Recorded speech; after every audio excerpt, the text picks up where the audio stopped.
You've identified broad goals and started shaping clear objectives for your restoration efforts.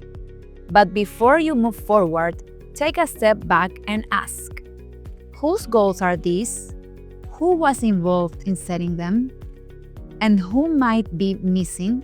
Too often, restoration planning moves ahead without considering the people most affected by degradation, or most excluded from land use decisions.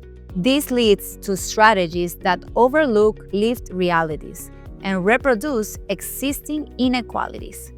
In the next task, you'll explore how to apply a gender equality and social inclusion lens to make sure your restoration plans are grounded in the needs, rights, and knowledge of all people, especially those historically left out.